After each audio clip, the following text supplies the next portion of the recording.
cross.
This morning, ladies and gentlemen, I am going to read in your hearing once again the passage from John chapter 2, verse 1, going down maybe to verse 10.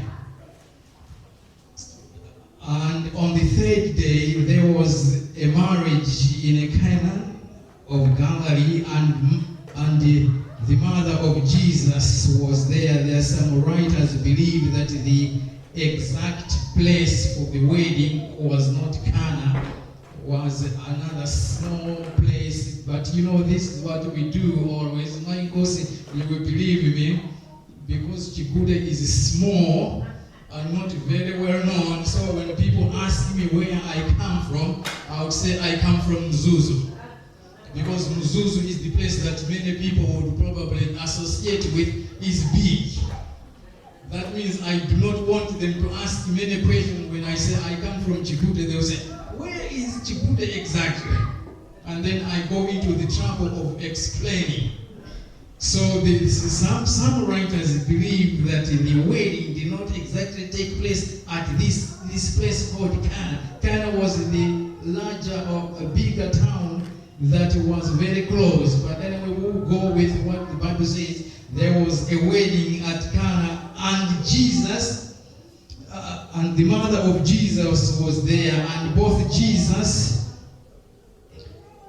was called and his disciples to the marriage.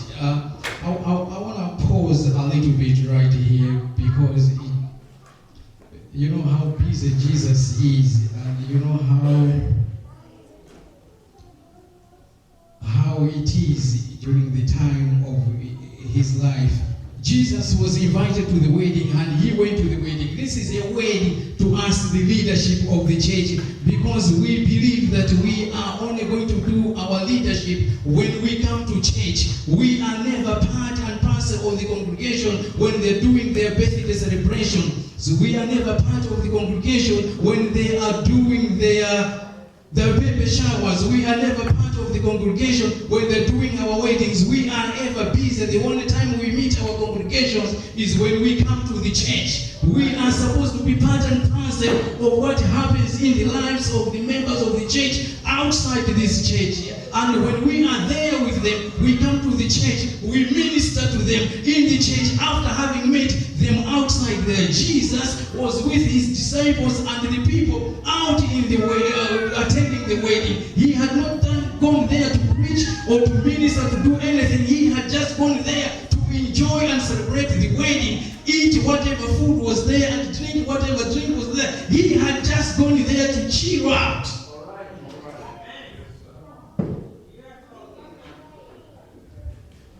So some of us leaders, we are so close to him.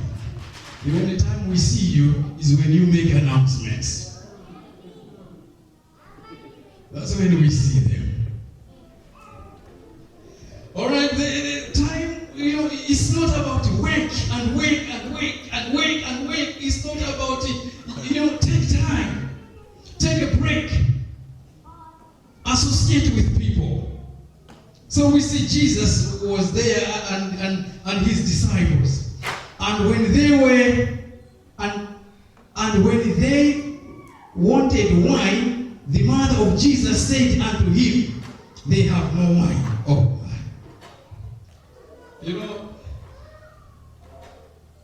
in Jewish culture, weddings are big celebrations.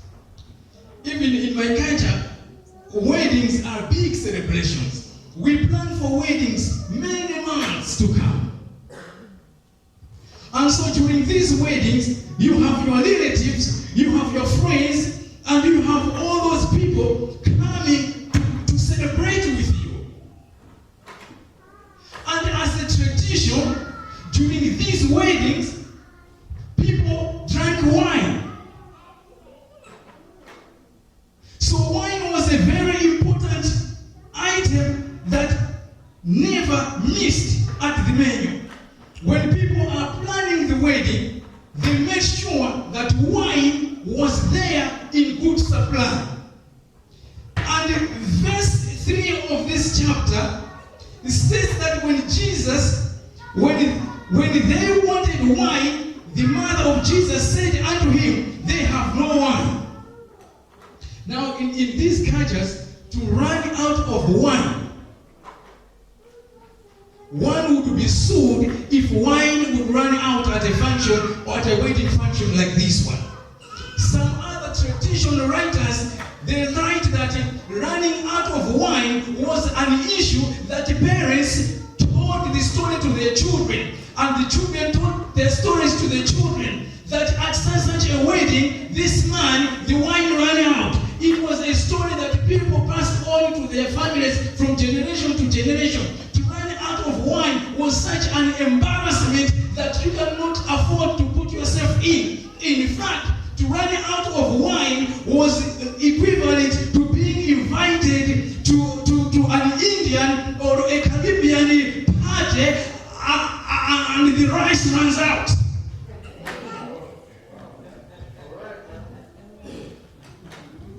To run out of wine was to be a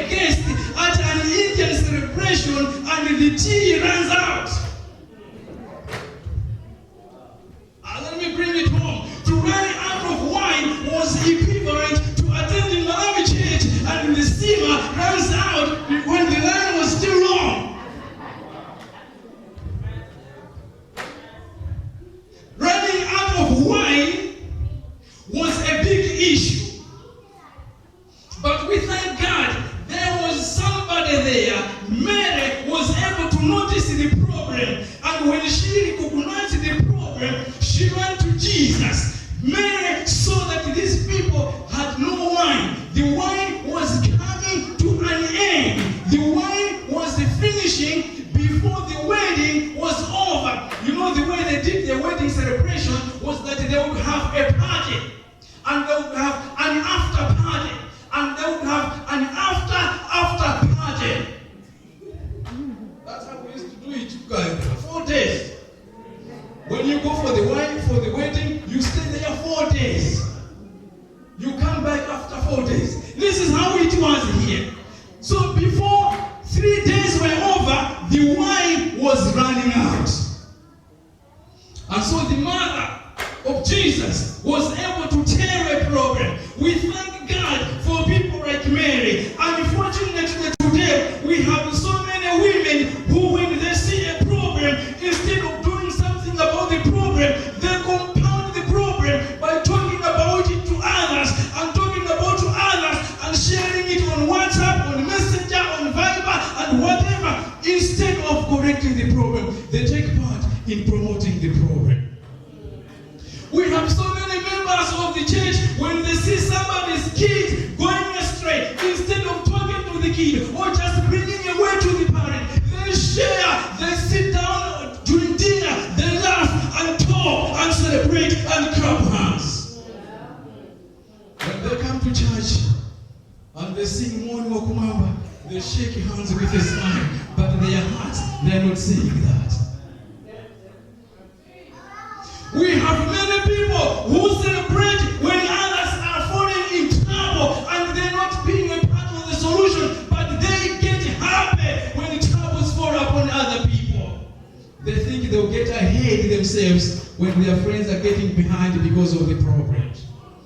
We see Mary is not what she's doing. She is bringing the problem to Jesus. My fellow beloved, the question I want to ask you this morning is, when problems come your way, where do you go for help? You see, in this story, this wine is a symbol or is a reference of joy. Wine is a reference of joy. Now, when the wine ran out at the wedding, it meant that joy ran out. Now, the question I want to ask you is, where do you go when the wine of your love and your marriage runs dry? Where do you go when the wine of your finances run out? Where do you go when the wine of your health runs out? Where do you turn to? Where do you turn to when the joy runs out? I have a suggestion this afternoon, that you turn to Jesus, the problem solver. That you turn to Jesus, who has never failed a case yet. This is what Mary did. She did not go to these other people. She went to Jesus. Now let me tell you one more thing. Why Mary turned to Jesus? Mary turned to Jesus because she believed what the angel told her some years back, some 30 years ago, that what you have in your womb is the Savior of the world. Mary believed what the angel told her, that what she had in her womb was going to cause the dead to live again. Mary believed that what she had was going to heal the sick, the blind were going to see, the lame were going to walk, and he was going to be the Prince of Priests, the King of Kings, and the Savior of nations. Mary believed that, and because she believed that, she had trust in Jesus, that when she goes to Jesus, even when she had not seen Jesus perform a miracle, but but what she was told, she had power that Jesus was going to do something about this situation. I want to ask you one question, my brothers and sisters, because Mary did not only knew Jesus, but she had met Jesus and believed in him. It's different. There are two things: to hear about Jesus and to know him. Many of us have heard about Jesus, but we don't know him yet. Because we don't know him yet, we don't trust him with all our life. Our lives are not on Jesus, but we have heard stories about Jesus. I would rather you tell about what Jesus has done to you in your life other than what Jesus has done to others. Many people are busy telling stories of what Jesus has done to other people, and they don't tell what Jesus has done to them. What has Jesus done to you? What is it that Jesus has done to you? I want to tell you one thing, ladies and gentlemen. Mary went to Jesus because of what she had heard about Jesus. And hear what Mary says to Jesus. They have no wine. She doesn't say so many things. They have no wine. How many people there are who try so much to impress Jesus by their long prayers? When Peter was sinking, when Peter was sinking on the water, his only prayer was, "Save me." When that man who was praying in the temple alongside the Pharisee, he only said, "Save me, I am a sinner." Jesus knows, Jesus hears the innocent prayer, whether it is said or not said. Mary only says, they have no wine. Ladies and gentlemen, bring it to Jesus. Anytime, bring it to Jesus. And Jesus says, "Woman, what have I to do with thee? My hour is not yet come." Ladies and gentlemen, I looked up the word hour. I found that it is a theological term that John uses that has eschatological fulfillment. It is a term that talks about the glorification of Jesus. Jesus says, "My hour has not yet come." He says, "My hour has not yet come." It is an hour of Jesus' glorification. It is an hour of Jesus' crucifixion. It is an hour of Jesus being put in the tomb and being raised up and going up to heaven. And the Bible says even Jesus himself doesn't know that hour. But I found out something more important and more interesting. It is an hour when Jesus chooses to bring salvation to a person. So every one of us has his or her own time. And Jesus says, "My hour has not come." I looked up, gentlemen, and I found that, leave me alone, because you do not know the time when Jesus chooses to save me. I may not preach like you do. I may not walk like you do. I may not pray like you do. But my hour is coming, and only Jesus knows my hour. Leave her alone. She may look like she is going astray. She may look like she is lost. She may look like there's no hope for her. But you don't know the hour when Jesus chooses to draw her back into the fold. Jesus said, "Many sheep I have, and in time I'm going to bring them back here." You don't know the hour. Don't pass judgment on people. Don't sit down and talking about people. Don't sit down and talking about how they are faring in the Christian life, because you don't know the hour when Jesus chooses to save them. We have many Christians today who have a pen and paper and are busy giving marks to their fellow Christians. He doesn't come for Jesus where he is not a very serious Christian. He doesn't come for prayers, he is not a very serious Christian. He does not come to church area, he is not a serious Christian. He does not do this, he is not a Christian. Leave them alone. You do not know the hour when Jesus chooses to save them.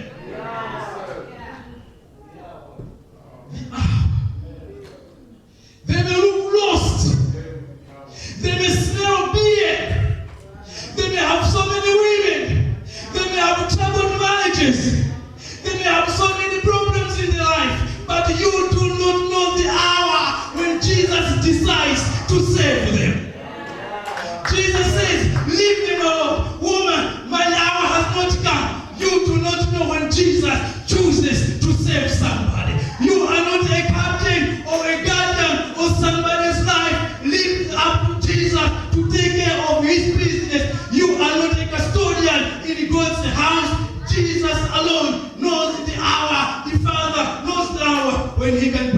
salvation.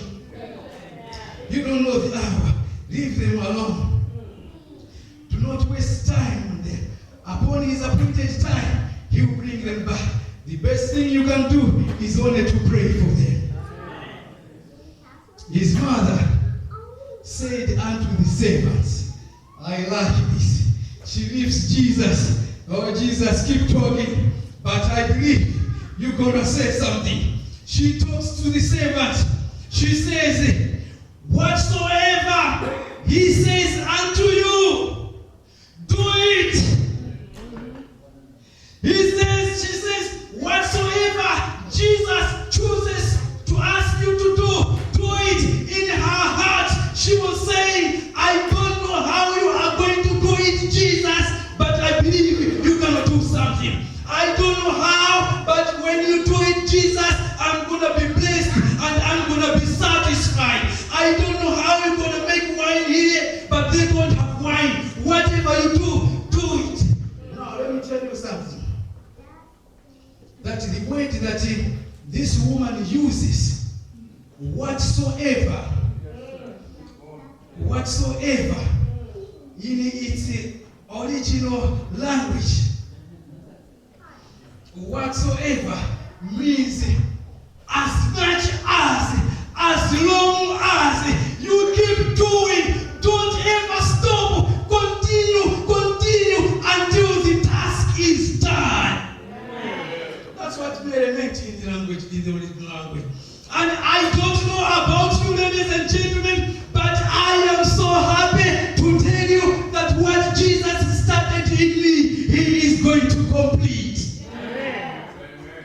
I may not be at where I am supposed to be, but I believe what Jesus started Sunday, he is going to complete it. What Jesus started in you, he is not going to abandon you, he is going to complete it. So you know what I know?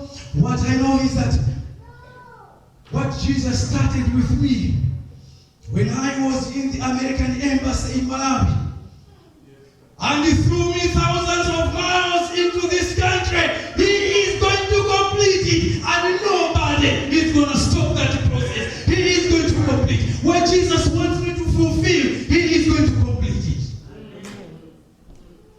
That's the goodness of Jesus. He doesn't leave you alone. When you trust on man is going to disappoint you, because when the going gets tough, he knows how to run away from you. But Jesus, when the going gets tough, he is with you. He is with you when you sleep. He is with you when you wake up. He is with you when you eat. He is with you wherever you go. What he started in you, he is not going to complete. This is what Mary was telling them. And she says, do it until it completes. And there were 6 water pots of stone, after the manner of the purifying of the Jews, containing 2 or 3 firkins apiece. Jesus said unto them, fill the water pots with water. And they filled them up to the brim. And he said unto them, draw out now, and bear unto the governor of the feast. And they bear it to him. Ladies and gentlemen, I want to tell you something. That Jesus is asking these people to get water and put in the pots. And after putting water, he says, get some and take it to the master. So they got some. When the disciples were getting some of the water, they could tell that was water. They feared for their embarrassment and their disappointment when bringing it to the master. They walked to the master. I know they walked with dragged steps, because what they're carrying was water. The people are expecting wine, but they are carrying water. They go to the master. The master was a higher position person, well-respectable person. They get to this gentleman and they bring him water. When that cup gets into the master's hands, it is still water. When the master looks at it, he sees water. When the master takes it into his mouth, he takes it into he sips something. It is is still water. Lo and behold, when it gets into his mouth, but God, at that moment, when it gets into his mouth, but God, lo and behold, it is wine. Not only what wine, but fresh wine. Wine just coming from the press. Ladies and gentlemen, this is where the story gets interesting. Because when these people give the wine master the water, it turns into wine. Now I told you that wine was the symbol of joy.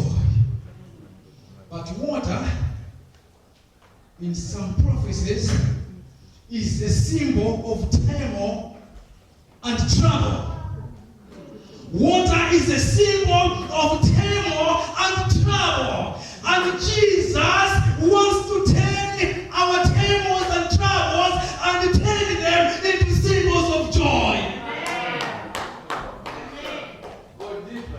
When Jesus brought the people the wine, the water, it turned from being a turmoil, from being a problem, from being challenges, and it became the symbol of wine. Ladies and gentlemen, I want to tell you one thing, that Jesus can take your problems and turn them into praises.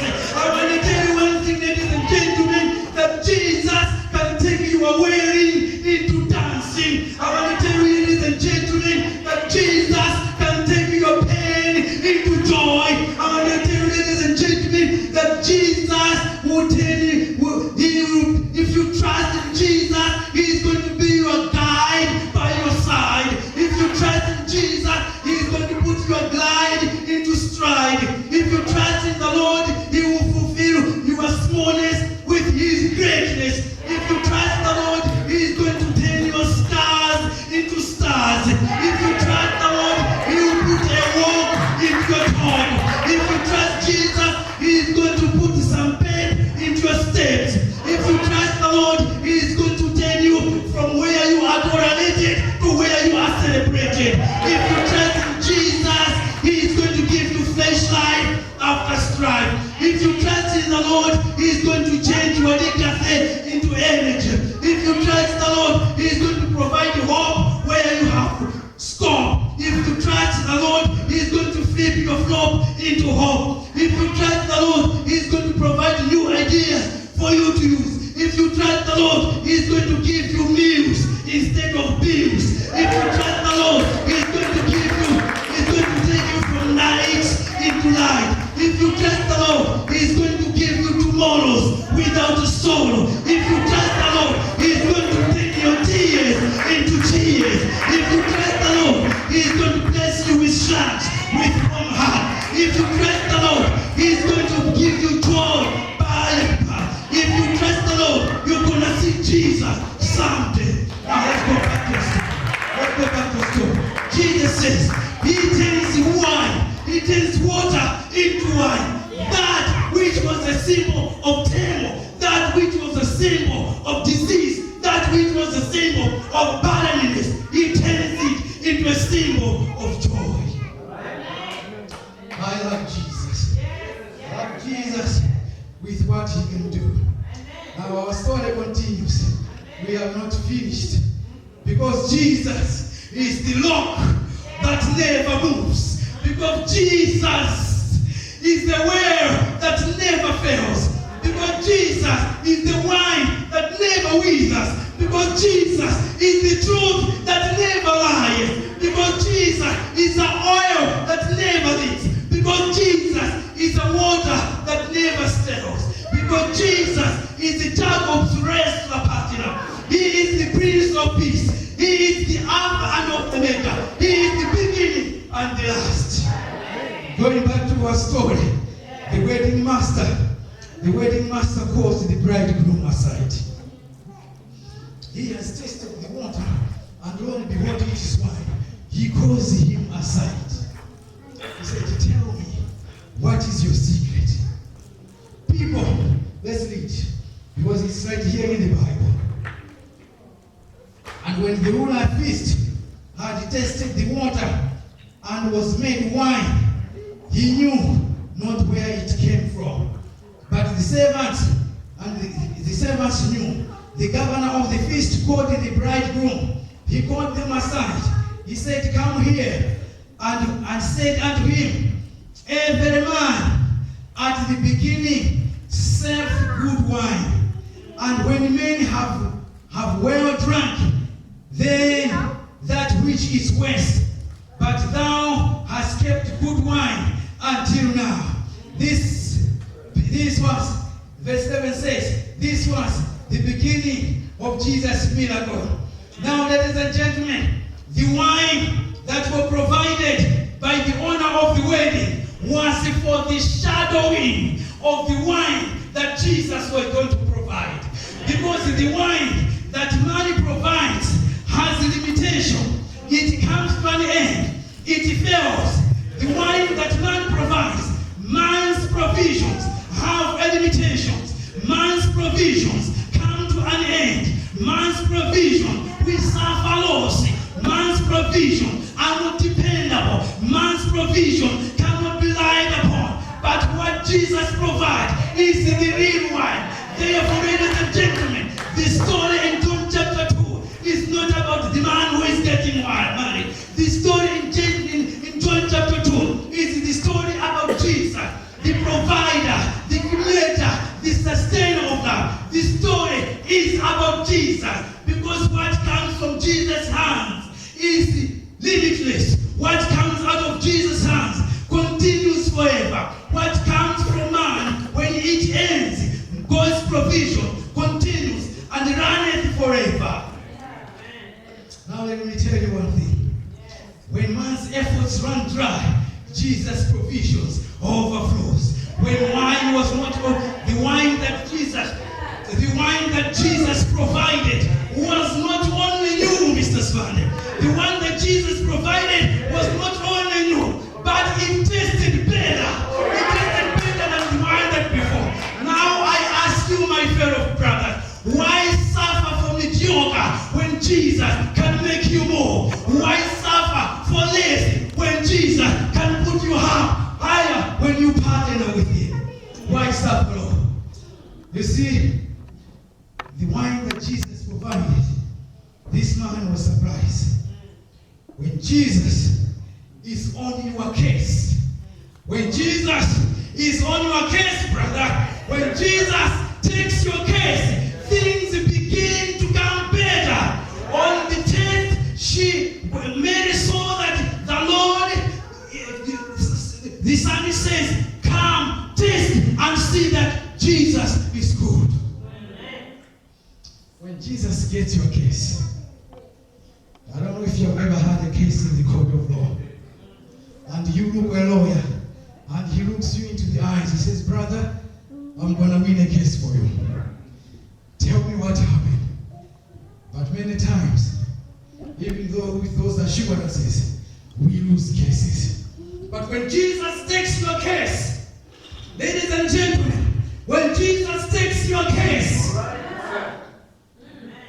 the people that have always laughed at you will stand on the wayside and clap hands for you when Jesus puts you up. When Jesus takes your case, the people that have been laughing at you, calling you names, calling you so many different things, calling you a failure, calling you somebody who doesn't know what he's doing, calling you somebody who will never change, when Jesus handles your case, they begin to clap hands for you. Ladies and gentlemen, when Jesus takes your case, those people, they look at how Jesus is blessing you. They see you, Mr. Swanden, sending your son to the university while their sons are in jail. They wonder what happened, what went wrong. When Jesus takes your case, they see you healthy and praising God and smiling. They wonder what happened to them when they have millions in the bank. When Jesus takes your case, he takes you to another level. Jesus doesn't leave you where he found you. You know, when I think about what Jesus has done for me, When I look at me and imagine the things that Jesus has done for me, I shout hallelujah, because I know I am not supposed to be standing where I'm standing now. Ask Mrs. Jitaya there, if I am busy, can you send a child here? Other than Mrs. Jungu, Mrs. Jitaya there, and my wife there, and some few people who will tell you where I come from. When I think about what Jesus is doing or has done, I don't care if he doesn't do anything else. I am satisfied. That's what Jesus does when he takes your case. I am satisfied because I am not worthy of anything from him. But Jesus' love is ever with me. I am satisfied. And Mary said, whatever you do, however you do it, bless me, Lord, and I am going to be satisfied. Amen. I am not troubled by my circumstances. I am not worried by what I go through in this life. I am not worried by what I don't have, because I know he has made provisions enough for me. He said, in my Father's house there are many mansions, and he said he's coming again to take you and me. That's the best of Jesus. You may have no money today, you may go around borrowing, but know for sure there's going to come a day when you're going to walk on the golden street. That which people treasure today, when you get to heaven, will be your footstool. You're going to walk on it. You may not have friends today, you may be called names, you may be cascaded, but someday you're going to walk on the streets of God. You may be considered low class now, and on that day we will be all equal. You may be undocumented immigrant now, but on that day we are all going to be citizens of the heavenly kingdom. There is going to be nobody worrying about anything. We are all going to be warm and dry. Oh, my ladies and gentlemen, you may be discriminated against now because of the color of your skin or because of your accent, but on that day we are going to sing a song which the angels will never know. When everybody gets to heaven, we are all going to look like angels. Oh, I want to introduce you to this man Jesus. Be in a relationship with this man Jesus. He is the same yesterday, he is the same today, he is the same tomorrow. He never changes. Oh, I want to introduce you to Jesus. He is the same Jesus who walked on Galilee. He is the same Jesus who talked beside the sea. He is the same Jesus. About my faith I'm going to do. He is the same Jesus who is preparing a place for you. He is the same Jesus. He is coming back for you and me. This is the best of Jesus. Ladies and gentlemen, I just stopped by here to tell you that the best is yet to come. We thought America was the best, but no. The best is yet to come.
we ask that you keep us near the cross. Because that's where our salvation is found in the man